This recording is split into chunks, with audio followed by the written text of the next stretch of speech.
Yo tout le monde, c'est Dazou, j'espère que vous allez bien. Bienvenue dans la deuxième partie de notre série de vidéos concernant le fait d'arriver à mettre en ligne un site web. J'espère que vous allez bien et que vous avez pu voir la première et que apparemment les avis ont été plutôt positifs, ça me fait plaisir. N'hésitez pas à critiquer, donner vos avis, ça permet d'avancer.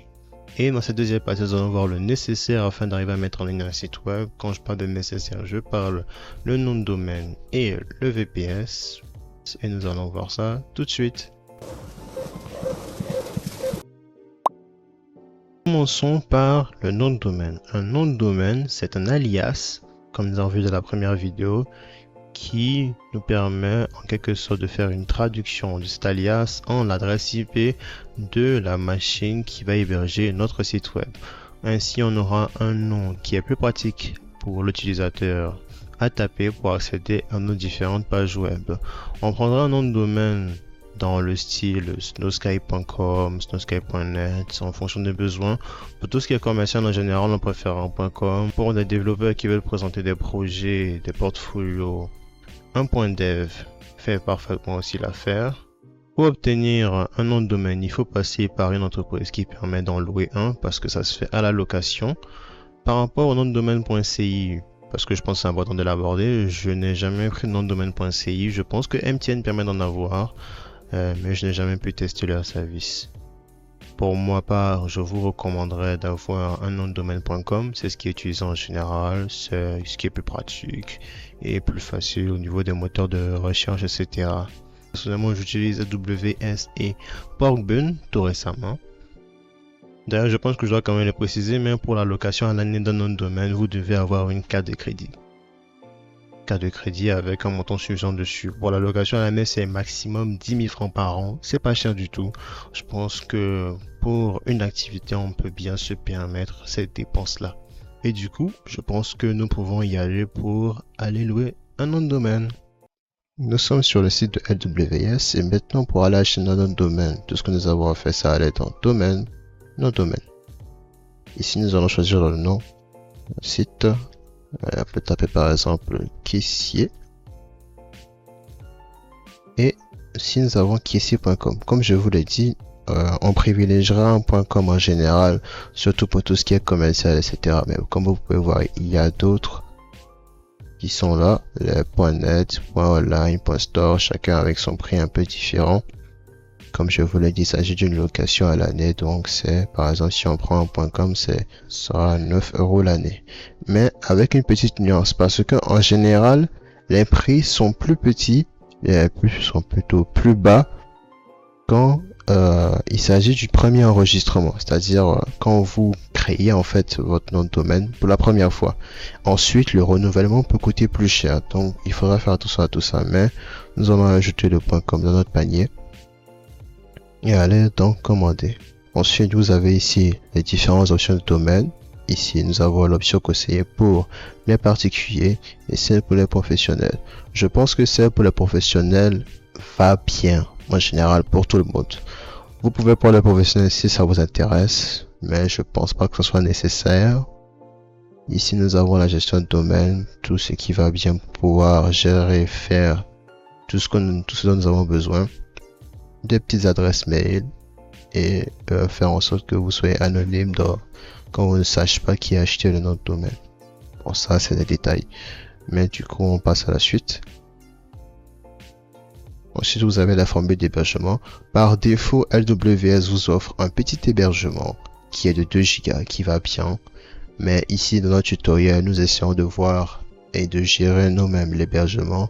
Sinon, l'hébergement de AWS est disponible 2 Go, ça va bien pour tous les noms de domaine, pour le nom de domaine que vous achetez, les différents sites que vous voulez mettre en place, ça va bien. Mais sachez que vous aurez que 2 Go, il n'y aura pas de PHP et il n'y aura pas de logiciel de création des sites ni d'options de e-commerce. Il y a aussi le AWS Perso. Il y a aussi AWS Starter et AWS Performance, mais nous on va garder juste la première formule d'hébergement gratuite. Ensuite ici nous avons notre petit exemple de facture. Donc on n'a aucune formule choisie et la création c'est sur 12 mois et ensuite c'est normalement 9 €, 10 €. Ensuite de savoir, ça fait 8,99€ pour un total avec la TVA de 10,79€. Et quand on fait la conversion de 10,79€ en francs CFA, on arrive à 7077 francs, 78 francs CFA. Ce qui est plutôt pas très cher, hein, si c'est pour payer à l'année. Comme je vous l'ai dit, dans tous les cas, le maximum que vous pourrez avoir, c'est vraiment 10 000 francs. Ici, c'est 7 000. Du coup, vous pouvez valider votre commande. Ensuite, on vous demande si vous êtes client AWS ou pas. Moi, je suis client, donc je pourrais me connecter avec moi, notifier mon mot de passe. Vous ne l'êtes sûrement pas. Et à ce niveau-là, vous êtes un type de client, vous êtes un particulier. Vous choisissez votre nom, votre adresse, votre code postal, votre ville, votre pays, votre adresse mail, votre numéro. Ensuite, les codes de facturation. Attention à ce que les informations que vous donnez soient vraies. Il faut éviter les embrouilles avec... voilà. Donc, nom, code postal, etc., etc. Une fois que vous aurez rempli tout ça et tapé sur continuer commande, une fois que vous aurez fait ça, vous trouverez les différents moyens de paiement, PayPal, carte de crédit, vous choisissez carte de crédit. Avec votre carte de crédit Jamo, vous remplissez les informations. Faites attention à voir ce qu'il faut au niveau de votre compte. Donc les 7000 francs, 8000 de préférence, 8000, 9000. Comme ça, vous êtes safe. Une fois que le paiement est fait, vous recevrez un code, vos informations plutôt sur votre compte, les certificats de connexion, à savoir le nom d'utilisateur, AWS, le mot de passe, et ainsi vous pourrez vous connecter. Je vais vous montrer à quoi ressemble le panel. Vous allez voir sur le panel de AWS. Ici, tout est déjà auto-rempli pour moi. On peut sur connexion. Ensuite, je mets mon code de double authentification vu que j'ai activé la double authentification. Ensuite, vous voyez que je suis le possesseur de deux noms de domaine, snowscape-dev.com ainsi que with my code. Et donc, c'est à ça que ça ressemble. Vous pouvez aller en gérer et faire tout ce que vous voulez avec votre site web. Et ainsi se termine la partie concernant l'achat de noms de domaine.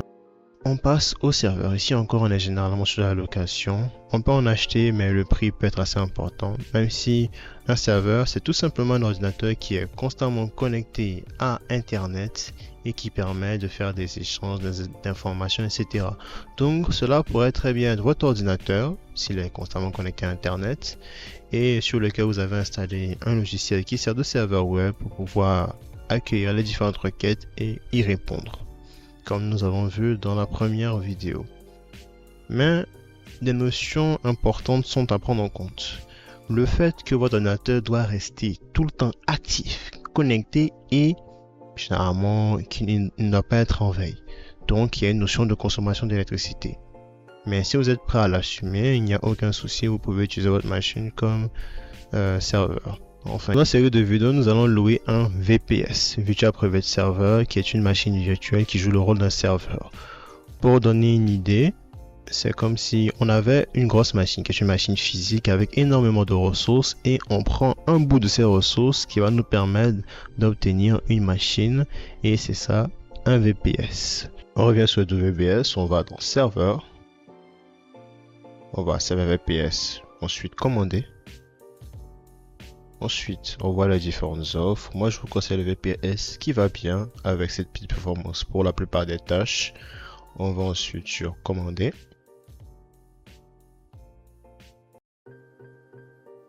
Ensuite, on a les différentes options, le support technique, la durée d'engagement, ainsi que le système d'exploitation, avec différents systèmes d'exploitation comme Ubuntu, que j'utilise en général, Ubuntu 20.04, Ubuntu 22, ensuite Debian.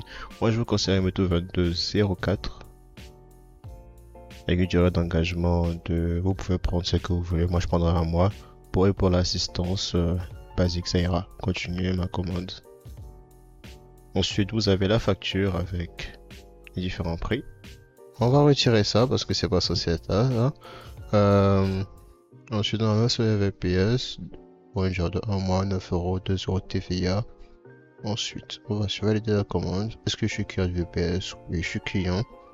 Ensuite, je mets mes informations, mes identifiants. Ensuite, est-ce qu'on est des revendeurs? Non, on n'est pas des revendeurs. Et ensuite, on va lui accepter. Ensuite, on fait continuer commande.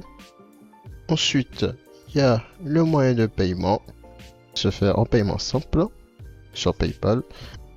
Ensuite, je vais juste me connecter sur mon compte PayPal. Terminer l'achat. Et voilà, la commande a été enregistrée. Ensuite, je vais recevoir les informations par mail dans quelques temps. On va s'arrêter là. À partir de là, vous avez maintenant un nom de domaine et un serveur, un VPS, et on va pouvoir voir dans la suite comment est-ce qu'on peut arriver, quelle est la petite configuration à faire. Merci d'avoir suivi cette vidéo. N'hésitez pas à liker, à vous abonner et on se revoit très vite.